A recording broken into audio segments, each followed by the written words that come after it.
And freedom TV देख रहे हैं, वॉइस ऑफ दी वॉइसलेस। हमारे साथ बैठे हैं सुरेश गंगवार और कांग्रेस से भाजपा में वापसी की है। ज़िला पंचायत अध्यक्ष हैं रेणु गंगवार, उनके पति हैं और करीब 20-22 साल से जो गंगवार परिवार की राजनीति है वो आप देखेंगे कि जो ज़िला पंचायती रही है उनके पास रही है। और अभी लोकसभा चुनाव से पहले सुरेश गंगवार ने भाजपा में वापसी की है। महेंद्र भट्ट जो है भाजपा के प्रदेश अध्यक्ष उत्तराखंड में, उन्होंने सुरेश भाई की वापसी कराई है।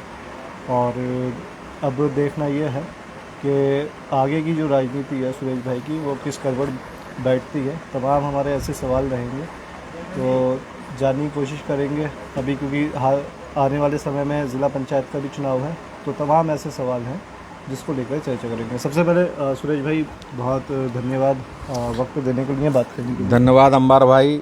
सबसे पहले मैं फ्रीडम टीवी के जो भी हमारे दर्शक हैं, हमारे भाई बहन, मेरे पिता समान, मेरे बुजुर्ग माताएं बहनें, सबको मेरा हाथ जोड़ के प्रणाम। फ्रीडम टीवी का कैसी लगती हैं खबरें? आपको पढ़ते हैं, आप ग्रुप पे भी हैं, बाकी चीज़ें देखते हैं? देखिए, फ्रीडम टीवी की जो खबरें हैं वो एक तरह से बिल्कुल निष्पक्ष हैं, पक्षपात नहीं करते आप लोग। और कुछ चैनल ऐसे हैं जो एक तरफा ही पक्षपात करते हैं। आपके चैनल में यह पक्षपात नहीं है, आप अपनी बात को निर्भीकता से सामने वाले जो जवाब देने वाला है उसके सामने रखते हैं। ये सबसे बड़ी फ्रीडम टीवी की खासियत है। सुरेश भाई, भाजपा में वापसी हुई है आपकी और महेंद्र भट्ट जो थे उन्होंने वापसी कराई है और लोकसभा चुनाव भी अभी निपटा है।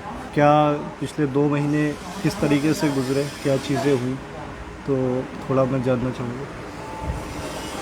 देखिए, लोकसभा चुनाव के बाद हमारे प्रदेश के मुखिया आदरणीय श्री पुष्कर सिंह धामी जी, जो हमारे प्रदेश के मुख्यमंत्री हैं, माननीय मुख्यमंत्री हैं, हमारे प्रदेश के माननीय प्रदेश अध्यक्ष श्री महेंद्र भट्ट जी, हमारे प्रदेश के संगठन मंत्री आदरणीय श्री अजय जी, सम्मानित राष्ट्रीय नेतृत्व के आदरणीय जेपी नड्डा साहब और सभी वरिष्ठ जनों का आशीर्वाद प्राप्त करते हुए मैंने लोकसभा चुनाव के बाद भारतीय जनता पार्टी की सदस्यता ग्रहण की। मेरी धर्मपत्नी ने भी सदस्यता ग्रहण की और उसके बाद लगातार उत्तराखंड का जो प्रथम चरण था, उसके बाद जगह जगह जो चुनाव थे, उससे पहले पीलीभीत क्षेत्र में लगातार मैंने सक्रियता बनाए रखी। धौरारा सीट पर भी लगातार सक्रियता बनाए रखी और जगह जगह जहां भी जो मेरे लगता था कि अपने निकट हैं या भारतीय जनता पार्टी के परिवार से हैं, तो वहां पर जाने का मौका प्राप्त हुआ। लेकिन जहां आपकी सक्रियता रही, वहां धौरहरा की बात करें तो रेखा वर्मा वहां से चुनाव हार गई। देखिए, चुनाव हारना जीतना अलग विषय है। उन्होंने अच्छी तरह फाइट किया, मात्र 4000 वोटों से चुनाव हारी हैं और इस समय राष्ट्रीय उपाध्यक्ष भी हैं भारतीय जनता पार्टी की, उत्तराखंड की सह प्रभारी हैं। हारना जीतना तो एक अलग विषय है कि बहुत सारी सीटें आकलन था उतनी प्राप्त नहीं हो पाई और हो सकता है उनसे ज़्यादा उनका कद बढ़ जाए। वो तो अपनी लक की बात है कि चुनाव हार गई। उनकी लगातार व्यस्तता तो कभी उत्तराखंड रही और राष्ट्रीय उपाध्यक्ष होने के नाते कभी वेस्ट बंगाल, कभी मुंबई, कभी कहीं, कभी उत्तर प्रदेश की सभी सीटों पे। तो 4000 वोट की हार कोई बहुत बड़ी हार नहीं मानी जाती है। तो भाई, परिस्थितियाँ कैसी रहीं? क्योंकि सब कुछ ठीक ठाक चल रहा था, आप बीजेपी में थे, फिर कांग्रेस में आप गए, अब दोबारा भाजपा में आए। तो ये फ्रीडम टीवी का भी सवाल है, बाकी और लोग, कुछ लोग आपसे सिर्फ इसलिए जुड़े हैं क्योंकि वो शुरू से आपको अपने साथ देख रहे हैं। कई लोगों को तो फ़र्क नहीं पड़ता कि आप भाजपा में रहें या कांग्रेस में रहें, क्योंकि आपका रिश्ता उनसे एक पारिवारिक रहे हैं या लोग जुड़े रहें। ज़िला पंचायती काफ़ी वक्त से अरसे से आपके घर के पास रही है, आपके पास रही है और आप लोगों ने काम भी कराए हैं, ये लोग कहते हैं। लेकिन परिस्थितियों को आप कैसे देखते हैं कि जब हमारी सबसे पहली मुलाकात हुई तब आप कांग्रेस में, बीजेपी में थे, उसके बाद फिर हालात ऐसे बने 2022 में आपको हरीश रावत ने कांग्रेस ज्वाइन कराई, फिर कुछ टाइम आप कांग्रेस में रहे, भाजपा में। तो आपको लगता है ये सारी चीज़ें, मतलब आप राजनीतिक रूप से कई बार गलत फैसले ले लेते हैं, आपसे गलतियाँ हो जाती हैं? नहीं, गलतियाँ तो इंसान से गलतियाँ तो हो जाती हैं, लेकिन वर्तमान में जो है वो गलती नहीं है, वो मेरी भूल थी जो दोबारा कांग्रेस में गया। हो सकता अगर मैं नहीं जाता तो आज एक कार्यकर्ता के रूप में हूँ, तो मुझे भी कहीं ना कहीं एक कोई ना कोई जिम्मेवारी संभालने का मौका मिलता। तो ये तो मेरा खुद का बैक जाना हुआ, जो मैं इतने जो दिन का जो गैप था जो कांग्रेस में जाना, तो मैंने खुद अपने आप को बैक किया। मतलब गलती की, बहुत बड़ी मुझसे भूल हो गई। उसके लिए मैं जनता से, अपने नेतृत्व से क्षमा चाहता हूँ। हाथ जोड़ के मैंने प्रार्थना क्षमा भी मांगी इस मामले में। तो अब अपना मतलब आप राजनीति में फ्यूचर क्या देखते हैं, क्योंकि अभी लोकसभा चुनाव चला गया है, विधानसभा चुनाव 2027 में है और ज़िला पंचायती का चुनाव है, तो सुरेश गंगवार इन फ्यूचर अपने आप को क्या राजनीति में देखते हैं, कहाँ खुद को खड़ा हुआ देखते हैं? देखिए, भारतीय जनता पार्टी के परिवार में है और भारतीय जनता पार्टी के परिवार में आगे बढ़ना है या नहीं बढ़ना है, ये भारतीय जनता पार्टी का परिवार तय करता है। इसमें मुझे कोई अधिकार नहीं है कि मुझे आगे क्या देखना है, क्या करना है। क्या पता नेतृत्व ने क्या सोचा है और क्या नहीं सोचा है, तो उस पर मेरा टिप्पणी करना ठीक नहीं है। क्योंकि मैं कहूँ नहीं मुझे ये बनना है, मुझे विधायकी लड़नी है, मुझे MP लड़ना है, ये लड़ना है, जिला पंचायती लड़नी है, नगर पालिका लड़नी है, ये मैं तय नहीं कर सकता। ये उच्च नेतृत्व भारतीय जनता पार्टी परिवार का जो तय करेगा वो मुझे मंजूर होगा। भाजपा जिला अध्यक्ष कमल जिंदल साहब से बात हुई 2-3 दिन पहले और आपका मैंने जिक्र किया पार्टी में आए हैं, तो उन्होंने कहा भाजपा एक परिवार है, पहले वो कांग्रेस में थे, अब आए हैं तो उनका स्वागत है और मेरे पुराने सहयोगी रहे, मित्र रहे, ये उन्होंने इंटरव्यू में बोला और शायद मेरे ख्याल से बैचमेट रहे या पुराने दोस्त रहे।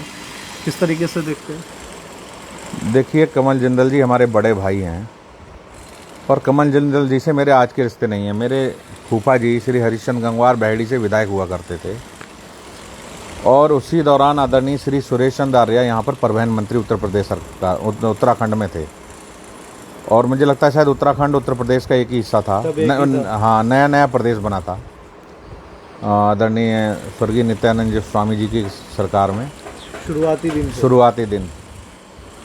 तब से कमल जी हमारे साथ रहे, मतलब हम लोगों ने साथ काम किया और उनका काफ़ी मतलब योगदान भी रहा हर तरह से समझाने में, और एक बड़ा जिम्मेवार जिला अध्यक्ष हैं वो और बड़ी गंभीरता से हर चीज़ को लेते हैं।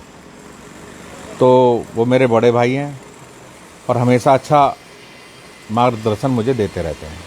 आपके संबंध हरीश दुबे से भी अच्छे रहे। हरीश दुबे साहब हमारे चेयरमैन रहे शहर के।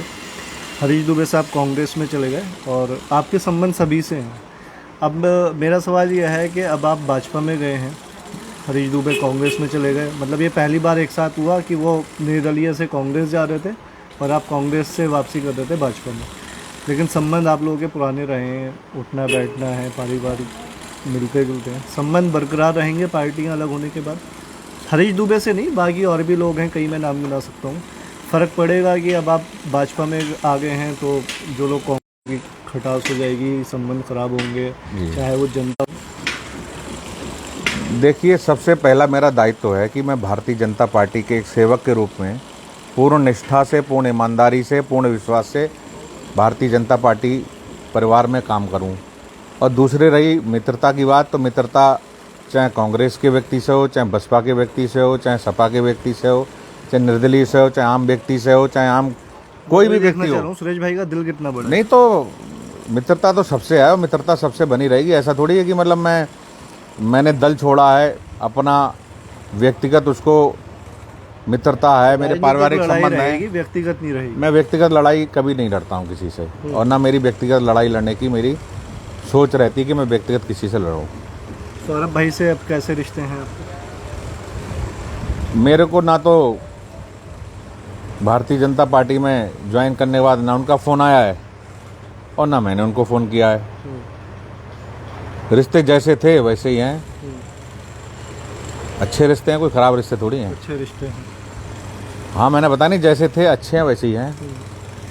ज़िला पंचायत का चुनाव है और मेरे ख्याल से 6 महीने का समय रह गया है, तो सुरेश भाई की क्या तैयारी है काम को लेकर? मैंने शुरुआत में कहा कि 20 साल से ज़्यादा का ऐसा गुजरा है जो ज़िला पंचायती आपके पास रहेगी और एक ठीक ठाक बजट होता है आप लोगों के पास। इन 5 सालों में काम को लेकर कितने संतुष्ट हैं सुरेश भाई? चुनाव में काम जो कराए हैं उसका कहीं ना कहीं एक वेटेज है कि हाँ जो काम कराए हैं अब वो संतुष्ट हैं, अब बाकी चुनाव में जनता तय करेगी, ज़िला बीडीसी तय करेंगे। खुद को लेकर कितना आश्वस्त हैं, खुद को लेकर कितने कॉन्फिडेंट हैं, अपने कामों को लेकर और पूरे ज़िला, क्योंकि ज़िला पंचायत आप देखें गदरपुर से शुरू होता है और खटीमा बल्कि जसपुर है, काफ़ी बड़ा एरिया है आप लोगों के पास, तो कितना आप कॉन्फिडेंट हैं इस चीज़ को लेकर? देखिए, लगातार 20 साल से जिला पंचायत की सेवा मेरा परिवार कर रहा है और हमने कभी भी ये सोचकर विकास नहीं कराया कि इस पर इस व्यक्ति ने निकलना है, ए व्यक्ति ने निकलना है, इस पर बी व्यक्ति ने निकलना है। निकलना सबने है।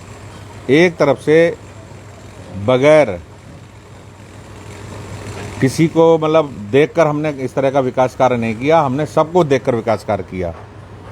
और ऐसा जसपुर से लेके अफजलगढ़ बॉर्डर जो है और खटीमा का जगबोड़ा पुल तक जो भी काम किए हैं ये किसी से छिपे हुए नहीं हैं।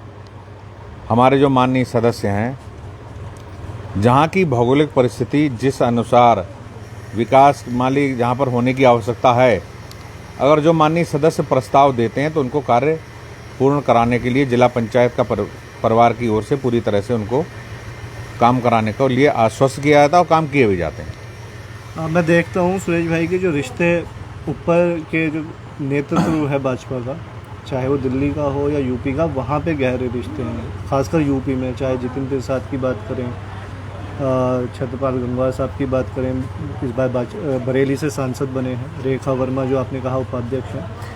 तो लेकिन अगर मैं वही नज़र उत्तराखंड में दौड़ाता हूँ तो मुझे लगता है जो रिश्ते आपके यूपी के मंत्रियों के साथ, सांसदों के साथ या दिल्ली में बैठे नेताओं के साथ हैं, वो उत्तराखंड के नेताओं से थोड़े कमज़ोर हैं। इसकी क्या वजह मानते हैं कि आने वाले टाइम में सुरेश गंगवार यूपी की राजनीति करेंगे?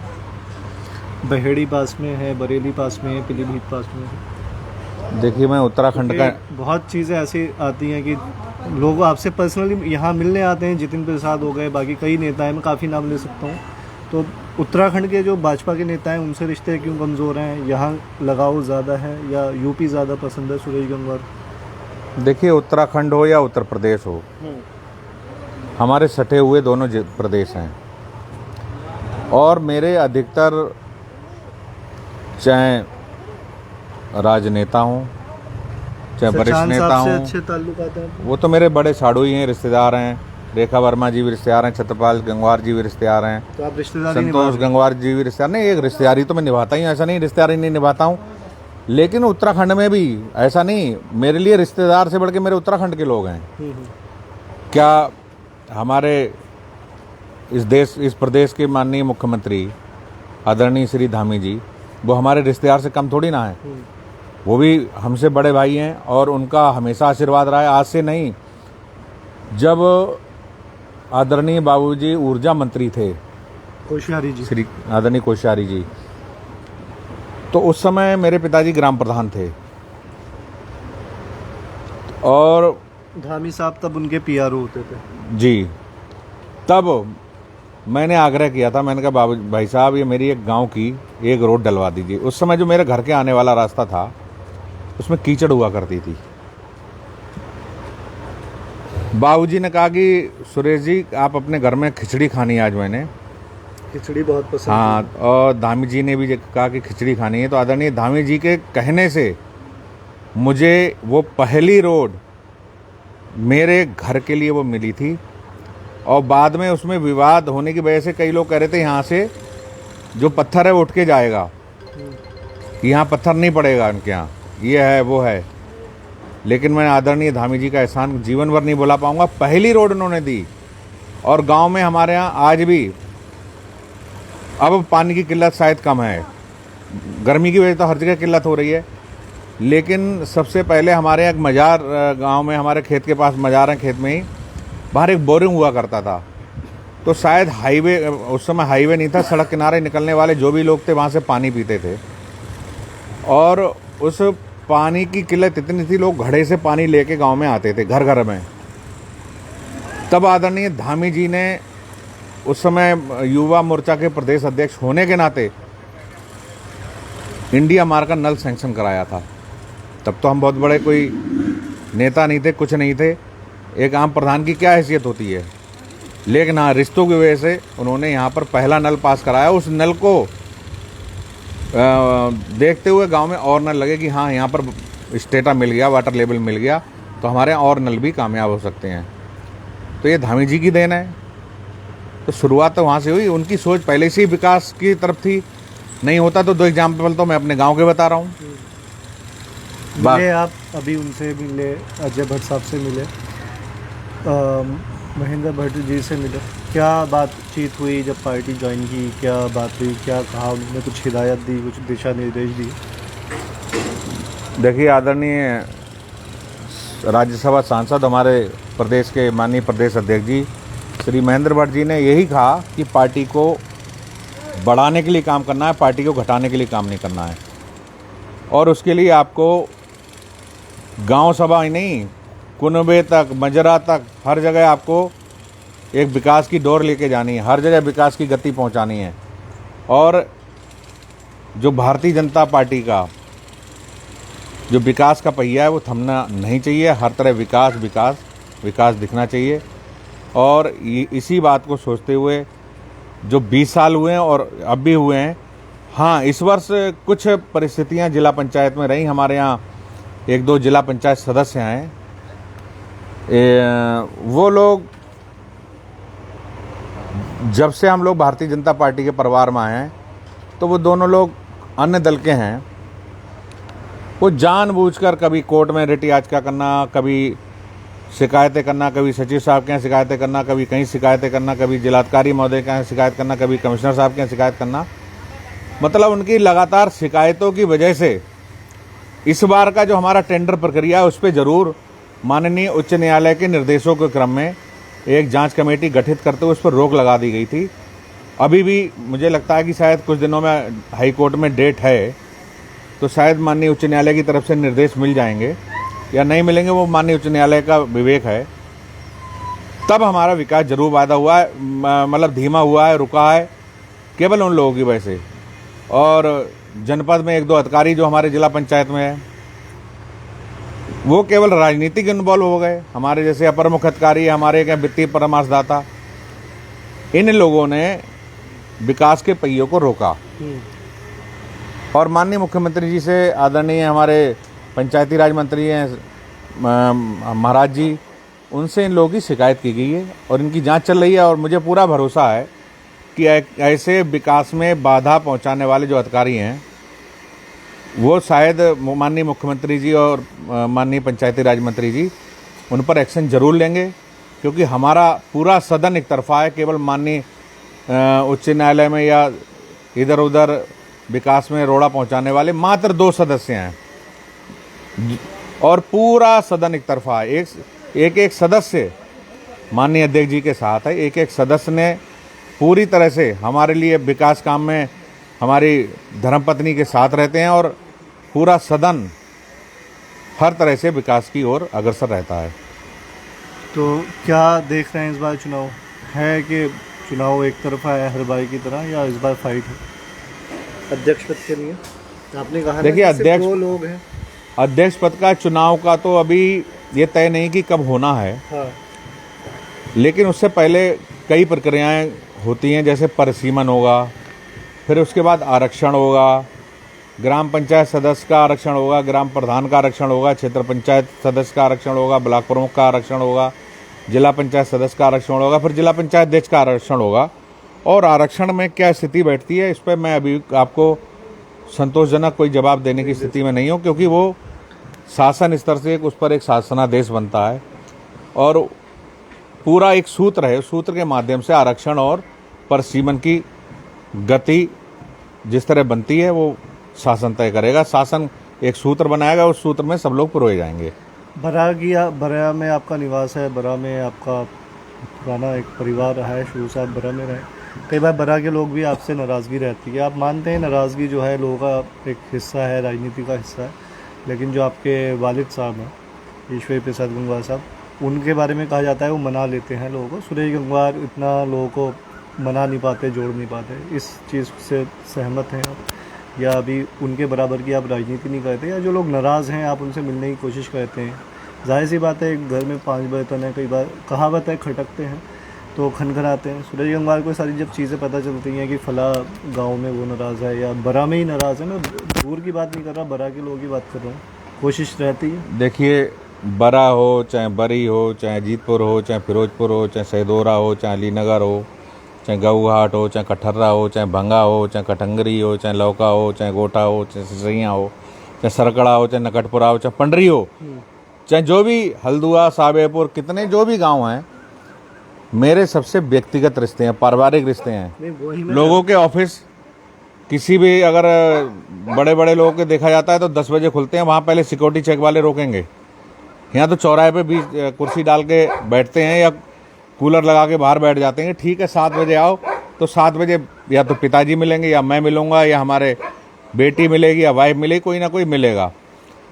तो जो आपसी हमारे किसी ने गलत आपको बताया कि हमारे गांव में कोई विरोध है या पड़ोस में विरोध है, और हमारे परिवार के हैं सब लोग, विरोध होगा तो आपस में हमारा विरोध दूर हो जाएगा, कोई दिक्कत नहीं। अगर आपको लगता है विरोध को सुरेश गंगवार कम करने की कोशिश करते हैं, सब मेरे छोटे बड़े, कोई छोटा भाई है, कोई बड़ा भाई है, कोई मेरा चाचा है, कोई ताऊ है, कोई मेरे बाबा हैं। मैंने आपकी पार्टी के नहीं, तो मैं कह रहा हूँ, मैं मेरा सवाल सुन लीजिए। मैंने आपकी पार्टी के जिलाध्यक्ष कमल जिंदल साहब से भी सवाल पूछा था। पद मिलने के बाद इंसान को कहीं ना कहीं गुरूर आ जाता है।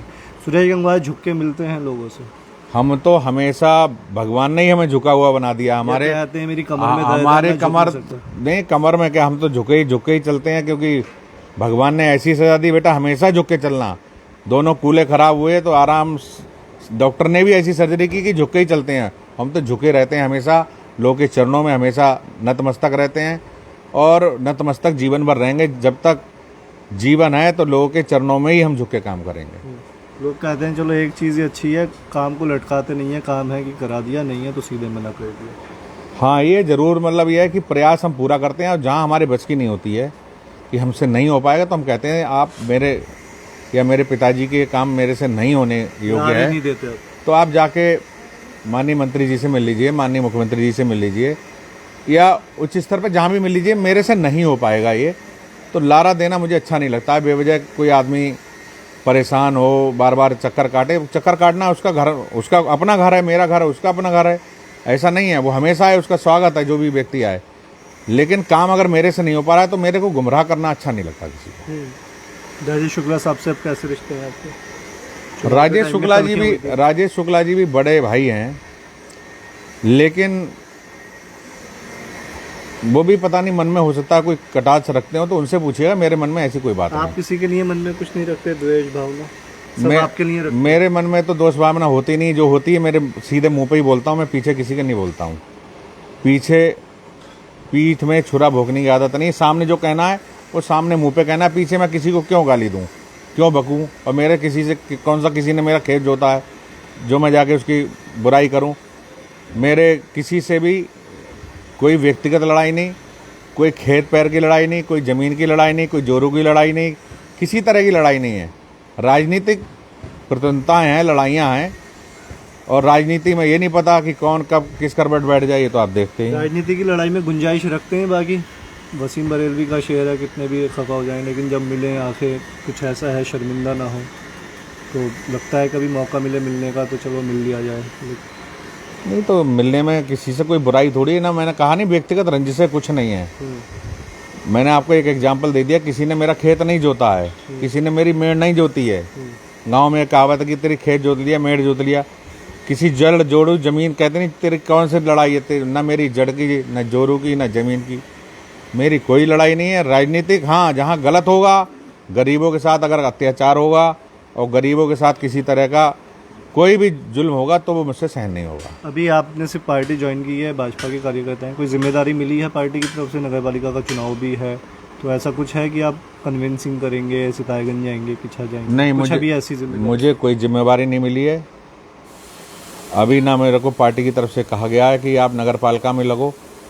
और वास्तव में देखा जाए तो हम लोग ग्रामीण क्षेत्र की राजनीति शुरू से की है, नगर क्षेत्र की राजनीति में बहुत ज़्यादा दिलचस्पी नहीं रही, लेकिन पार्टी नेतृत्व जहां लगाएगा वहां पार्टी नेतृत्व का जो आशीर्वाद, जो निर्देश है, वो शर्माते हैं। सितारगंज के नगर पालिका के चुनाव को किस तरीके से देख रहे हैं गंगवार साहब? चुनाव तो चुनाव होता है, चुनाव को हम किस तरह देखेंगे? चुनाव तो किस चुनाव तरीके है। से देख रहे हैं? लग रहा है क्योंकि इससे पहले निर्दलीय सीट थी, हरीश दुबे जी थे, निर्दलीय थे, उससे पहले भी भाजपा के पास नहीं थी सीट, तो इस बार उम्मीद है क्योंकि अब तो भाजपा के कार्यकर्ता हैं। मैंने सबसे पहले कहा ना, जैसे आपने पहले जिला पंचायत पे पूछा था, इसी तरह आप क्षेत्र पंचायत पे मुझ पे पूछ रहे हैं। अभी क्षेत्र पंचायत की गोड़ा गढ़ित जब तक परिसीमन और आरक्षण नहीं होगा तब तक कोई भविष्यवाणी नहीं कर सकता कि क्या होगा क्या नहीं होगा। पहले परिसीमन होगा, फिर आरक्षण होगा। कमल का फूल खिल रहा है, तो कमल का फूल तो खिला हुआ है, मेरे बराबर में जाके देखिए कितने कमल ही कमल खिले हुए हैं, और खिलेगा कमल का फूल हमेशा। आप प्रधानमंत्री के लिए अपने तालाब से मालाएं लेके गए थे, कमल के फूल से याद आया। जी तालाब के मालाएं थी, कमल था। जी। क्या हुई बातचीत, पहना उन्होंने?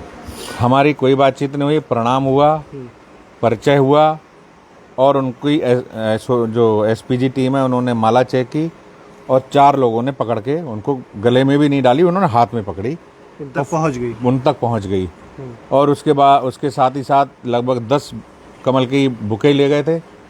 वो वहाँ के जो वरिष्ठ नेता थे, आदरणीय जितेंद्र प्रसाद जी, आदरणीय राकेश सचान जी, और हमारे शायद यहाँ के शाहजहाँपुर क्षेत्र के कोई मिनिस्टर है, मैं नाम तो नहीं जानता, और बहन जी रेखा वर्मा जी, सब लोगों ने बुके दे के उनको सम्मानित किया था, माननीय प्रधानमंत्री जी को।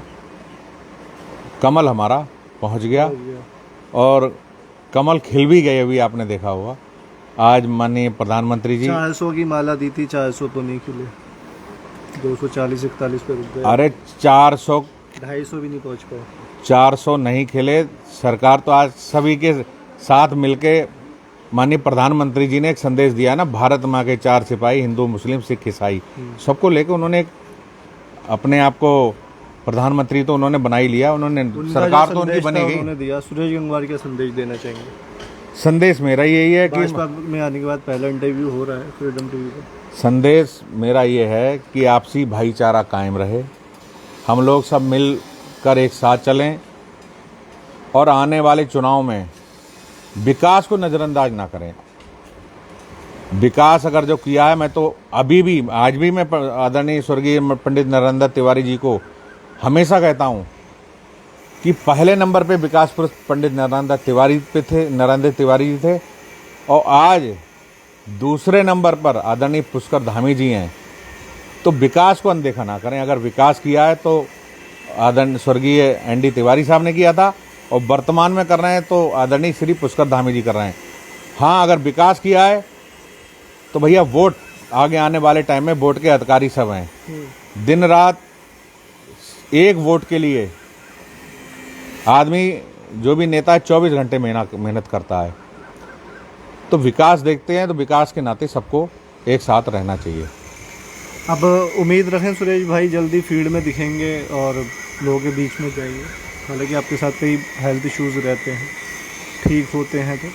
देखिए, मुझे थोड़ा सा सीढ़ियों में चढ़ने उतरने में मुझे डॉक्टर ने थोड़ा अवॉइड किया है, क्योंकि मेरे दोनों हिप जॉइंट रिप्लेस्ड हैं। चेन्नई में सर्जरी हुई थी, दोनों आपको पता है। तो मैं बहुत ज़्यादा तो मतलब जहाँ सीढ़ियाँ चढ़ने वाली जगह है या डाउन उतरने वाली जगह है, ऐसी जगह तो मैं नहीं जाता हूँ, जा ही नहीं पाता हूँ अपने स्वास्थ्य के कारण। और बाकी आपने पहले भी देखा है, जब मैं स्वस्थ था तब आपने देखा है कि मैं वीरेंद्र नगर से बाढ़ होती थी, चाहे लौका की बाढ़ होती थी, चाहे गोठा की बाढ़ होती थी, चाहे गुरु नानक नगरी की बाढ़ होती थी। आपने फ़ोटो भी देखे होंगे, और वहाँ के लोगों से पूछ लेना, मैंने गर्दन पानी में जाके उनका खाद्यान्न बंटवाया, उनके काम कराए हैं। तब मैं स्वस्थ था, तब मैं उनके साथ बाढ़ में भी चला जाता था, मेरे में ये भगवान ने हिम्मत दी थी। आज यहाँ थोड़ा सा शारीरिक रूप से परेशान हूँ कि मैं इतनी स्पीड से, मैं बाढ़ में, आपदा में, मतलब जो स्पीड थी उस स्पीड से नहीं जा पाता। लेकिन हाँ, पूरा प्रयास करता हूँ जाने का, मतलब किसी तरह उनके बीच तक पहुँच जाऊँ। एक आखिरी सवाल है और बड़ा स्पष्ट रूप से पूछ रहा हूँ। आप लोगों के साथ मैं बैठता हूँ, इंटरव्यू करता हूँ, आप हो गए जो हमारे ज़मीनी लेवल के नेता हैं, ज़मीन से जुड़े हैं। कमल जिंदल साहब से बात की, मंत्री सौरभ बहुगुणा से बात की, राजेश शुक्ला से मिलता हूँ, शिव अरोड़ा साहब से मिलता हूँ, और तमाम जो नेता हैं बीजेपी के, तो वो हिंदू मुस्लिम की जो एकता है उस पर बड़ा जोर देते हैं। ठीक है, वो आपने भी कहा कि हमारा गुलदस्ता है हिंदू मुस्लिम। लेकिन चुनाव में ऐसा क्या हो जाता है कि हमारे जो देश के पीएम है वो कई बार कह देते हैं कांग्रेस आ गई तो सारी चीज़ें मुसलमानों को दे देगी, मुस्लिम लफ्ज़ आ जाता है। लेकिन आप लोग जब पार्टी में हैं तो आप यूनिटी पे जोर देते हैं, लेकिन ऊपर लेवल पर क्या ऐसा हो जाता है कि ये सारे बयान हो जाते हैं? सुरेश भाई, मैं इस बात से आपकी बिल्कुल सहमत नहीं हूँ। अगर भारतीय जनता पार्टी की आप बात कर रहे हैं तो प्रधानमंत्री जी से मेरा पहला क्वेश्चन जैसे आपने किया था, मैंने कहा विकास प्रधानमंत्री जी वहाँ बैठ के ये नहीं सोचते हैं कि ये काम हिंदू के लिए करा रहा हूँ या मुसलमान के लिए करा रहा हूँ या सिख के लिए करा रहा मंच से हूँ वो या बोल ईसाई के लिए करा रहा हूँ। हाँ, क्या जो राशन वितरण प्रणाली है तो माननीय प्रधानमंत्री जी की देन है, तो क्या उन्होंने सोचा ये हिंदू के घर में जा रहा है या मुस्लिम के घर में जा रहा है? जबकि आप बुरा मत मानना, हिंदू भाइयों से ज़्यादा मुस्लिम भाइयों घर में वो जाता है और हर व्यक्ति उस योजना का लाभ लेते हैं और लगातार लाभ ले रहे हैं। तो क्या अगर वो सोचते तो बंद नहीं हो सकता था? मैं सारी बात मान रहा हूँ आपकी। मैं ये पूछ रहा हूँ, सवाल ये है, चुनाव के टाइम ऐसा क्या आ जाता है कि इस बार आपने चुनाव में देखा हिंदू मुस्लिम वाला मुद्दा था, ऐसा क्या होता है कि भाजपा के नेता शीर्ष नेतृत्व ये बयान देने लगते हैं? आप लोगों पे भरोसा नहीं रहता उनको कि ज़मीन पे आप लोग काम कर रहे हैं? नहीं, आपके साथ हिंदू भी जुड़े हैं? मैंने इस तरह का कोई भाषण नहीं सुना है हाँ। और ना ही मेरे संज्ञान में है। मैं छोटे से प्रदेश का नागरिक हूँ, उत्तराखंड का। माननीय हमारे मुख्यमंत्री जी पुष्कर सिंह धामी, आदरणीय पुष्कर सिंह धामी जी, आदरणीय महेंद्र भट्ट जी, या हमारे आदरणीय संगठन मंत्री जी, या हमारे जो भी माननीय कैबिनेट मंत्री हों या राज्य मंत्री हों या कोई व्यक्ति हो, उन्होंने क्या इस तरह का कभी बयान सुना आपने? हमारी देवभूमि में, हमारी देवभूमि एक गुलदस्ता है, उसमें हर तरह का फूल है, उस गुलदस्ते में हर तरह का फूल है और पूरे देवभूमि में हर तरह के देवी देवता हैं हमारे यहाँ। तो क्या माननीय मुख्यमंत्री जी ने अगर रीठा साहब के लिए भी वही काम कराया है तो जाके क्या नाम कलियर साबरे पाक में भी उतना काम कराया है। और आज ओम पर्वत पर भी माननीय मुख्यमंत्री जी जाके उन्होंने उसको हरी झंडी दी है वहाँ जाने के लिए सब लोग कि वहाँ भी जाइए। और हेमकुंड साहब के लिए भी, बाबा केदारनाथ धाम के लिए भी उन्होंने किसी जाति धर्म किसी को देखते हुए नहीं, उन्होंने हर जगह विकास काम कराए हैं। आप देखिए तो अगर जातिगत मामला या किसी धर्म की बात करते तो क्या वो हर जगह काम कराते? उन्होंने कलियर शरीफ में भी इतनी देखो विकास काम कराए, केदारनाथ बाबा केदारनाथ के यहाँ भी इतने काम कराए, ओम पर्वत पे भी इतने काम कराए। और आप देखो रीठा साहब में आप देख लीजिए कितनी सुविधाएं, और हेमकुंड साहब में कितनी सुविधाएं। माननीय मुख्यमंत्री जी क्या केंद्र नेतृत्व का भी पूरा सहयोग हर जगह मिला। और जब सिलक्यारा सुरंग का जब मामला था तो क्या प्रदेश सरकार केंद्र सरकार ने देखा था इसमें कौन फंसा हुआ है, किस जाति किस बिरादरी किस मजहब का व्यक्ति फंसा हुआ है? दिन रात प्रधानमंत्री जी वहाँ से लगातार उसकी खबर ले रहे थे और मुख्यमंत्री जी लगातार बारिश में वहाँ बैठे थे। ये किसी ने देखा? आपने देखा होगा? नहीं, मैं सुन रहा हूँ। नहीं तो आप उस समय उन्होंने देखा कि सुरंग में किस जाति का किस वर्ग का कौन कौन आदमी फंसा है? अगर वो चाहते कि नहीं अरे इसमें तो पता नहीं किस जाति को हुआ, उन्हें मत निकालो, लेकिन उन्होंने निकाल के इतिहास रच दिया। और ऐसे कार्य करने के लिए तो गिनीज बुक ऑफ रिकॉर्ड के नाम से उनको सम्मान दिया जाना चाहिए। धामी साहब को जी बिल्कुल दिया जाना चाहिए। तो जाति धर्म की बात ना वो करते हैं, उनके रिश्ते भी आप देख लीजिए हर वर्ग के समुदाय के साथ ऐसे व्यक्तिगत रिश्ते हैं। जी मैंने देखा है, खटीमा में देखा है। हर सुरेश भाई के भी ऐसे ही रिश्ते हैं, रहेंगे आगे? बिल्कुल रहेंगे, हर वर्ग के साथ अच्छे रिश्ते रहेंगे, ऐसे बिल्कुल रहेंगे। क्या संदेश देना चाहेंगे शहर के लोगों को, जिला पंचायत के सदस्यों को? देखिए, मैं सबसे पहले ये संदेश देना जरूर चाहूँगा कि इस समय भीषण गर्मी की मारामारी चल रही है। आपका इंटरव्यू लेते लेते बादल बन गए। और जो हमारे सिंचाई की व्यवस्थाएं हैं उसमें उत्तराखंड प्रदेश की सरकार पूरी तरह से लगी हुई है, लेकिन जो उत्तर प्रदेश सरकार के अधीन जो डैम है, बैगुल डैम में, चाहे बैगुल डैम हो, चाहे धौरा डैम हो, चाहे बौर जलाशय हो, चाहे तुमड़िया जलाशय हो, और आज देख लीजिए नानामत्ता जलाशय भी हो, कुछ जलाशय सूख गए हैं क्योंकि उत्तर प्रदेश के जो भी अधिशासी अभियंता हैं, एसडीओ हैं, इन लोगों की मिली भगत सामने आई है। इन लोगों ने जो भी मछली के ठेकेदार हैं उनके साथ मिलके अप्रैल में ही सब पानी को निकाल दिया, जो कि सिंचाई रोस्टर में नहीं था। और आज वर्तमान में ना तो हमारे उन डैमों से जो नहरें थी जानवर मर रहे हैं, पक्षी जंगल में एकदम देख लिए पानी पीने के लिए नहीं है। तो ऐसे लोगों के खिलाफ जरूर कार्रवाई होनी चाहिए कि जब जब रोस्टर बनता है, जब सिंचाई के लिए आवश्यकता होती तब पानी मिलता। आज मैं तो अंबार भाई के नाते कहूँगा, एक अच्छे पत्रकार होने के नाते कहूँगा कि आप भी इन डैमों की स्थिति दिखाइए कि जो मछली के ठेकेदार हैं वो अपने निजी स्वार्थ के लिए वो हजारों किसानों का पेट काट कर उन्होंने सब पानी बाहर निकाल दिया उनका। आप कुछ इसमें प्रयास करेंगे अपने इस तरह से पंचायत ज़िला पंचायत की लेटर पे डीएम साहब को कम से कम एक आग्रह तो कर देंगे कि भाई इसमें देखें मॉनिटरिंग? मैं हमारे जो सूबे के माननीय मुख्यमंत्री हैं आदरणीय श्री धामी जी, और हमने उत्तर प्रदेश के माननीय मुख्यमंत्री आदरणीय श्री आदित्यनाथ योगी जी, हम उनको इसी हमारे यहाँ जिला पंचायत सदन की बैठक 25 तारीख को है और 25 तारीख को ये मुद्दा रखकर दोनों प्रदेश सरकारों को अवगत जरूर कराएंगे कि ऐसे अधिकारियों के खिलाफ जरूर कार्रवाई हो। सिंचाई विभाग, चाहे जलाशय के विभाग, चाहे डैम विभाग के अधिकारियों कि जिन्होंने इस तरह का खिलवाड़ किया है। और ये खिलवाड़ केवल जनता के साथ ही नहीं है। आप देखते होंगे जो फॉरेस्ट में जब बाढ़ आती है उस समय वाटर लेवल कम करने की आवश्यकता होती है, तब लोग आग्रह करते करते परेशान हो जाते हैं। गुरु नानक नगरी, तब पेड़ उनके जंगल के सड़ जाते हैं, तब ना तो वन एवं पर्यावरण मंत्रालय उस पर ध्यान देता है, तब कोई ध्यान नहीं देता है। तो ऐसी स्थिति में जनहित का सवाल था, इसलिए मैंने लगे नहीं तो जनहित के लिए मैं कह रहा हूँ कि उस समय पेड़ों को देखना चाहिए, उस समय कम से कम जंगल को बचाना चाहिए। जो बैठक है उसमें ये बिंदु जो है केंद्रित रखे, नहीं केंद्रीय बिंदु रखा जाएगा और इसको माननीय मुख्यमंत्री उत्तर प्रदेश सरकार को, माननीय मुख्यमंत्री उत्तराखंड सरकार को जरूर लिखा जाएगा और वन एवं पर्यावरण मंत्रालय को भी लिखा जाएगा कि जो जंगल के पेड़ हैं वो सुरक्षित रहें, अच्छे रहें, ऑक्सीजन उनसे मिलती रहे। शुक्रिया बात करने के लिए। बहुत बहुत धन्यवाद अंबार भाई। आप सुरेश गंगवार साहब को सुन रहे थे लाइव फ्रीडम टीवी पे। सुरेश भाई का ये पहला इंटरव्यू था जब से भाजपा में वापसी की है, तो उन्होंने आभार जताया है पुष्कर सिंह धामी का, महेंद्र भट्ट का और तमाम बड़े नेताओं का। सुरेश गंगवार का मानना यह है जो कांग्रेस में गए उनकी भूल थी, और अब जाहिर सी है बात है, अगर भूल है तो भूल है, वापस पार्टी में आ गए हैं। पार्टी ने हालांकि अभी कोई दायित्व तो नहीं दिया है, मामूली कार्यकर्ता है, और उन्होंने कहा है कि उन्हें अभी ऐसा कुछ उम्मीद मतलब ये नहीं है, कोई लालच है, वो पार्टी से जुड़े रहेंगे, पार्टी हित के लिए काम करेंगे, पार्टी आगे कभी मौका देती है तो वो उसको निभाएंगे। और सुरेश गंगवार का ये मानना है कि ज़िला पंचायती में जो उन्होंने काम किए हैं उसको लेकर वो लोगों के बीच में जाएंगे। चुनाव के बीच में बड़ा वाला हमारा सवाल था, उन्होंने कहा जाहिर सी बात है कई बार लोग बहकावे में आके या अपनी व्यक्तिगत चीज़ें द्वेष रखते हैं, तो अगर कोई नाराज़ है तो वो व्यक्तिगत तौर पे कोशिश करते हैं सबके घर पे खुशी में गम में जाने की कि उन लोगों को मनाया जा सके। और उन्होंने एक बात ये कही कि भाई वो सुरेश गंगवार जो है पीठ पे छुरा भोंकने वाले इंसानों में से नहीं है। मैं जो बोलता हूँ मुंह पे बोल देता हूँ, नाराज़गी जाहिर कर देता हूँ, दिल में कुछ नहीं रखता हूँ,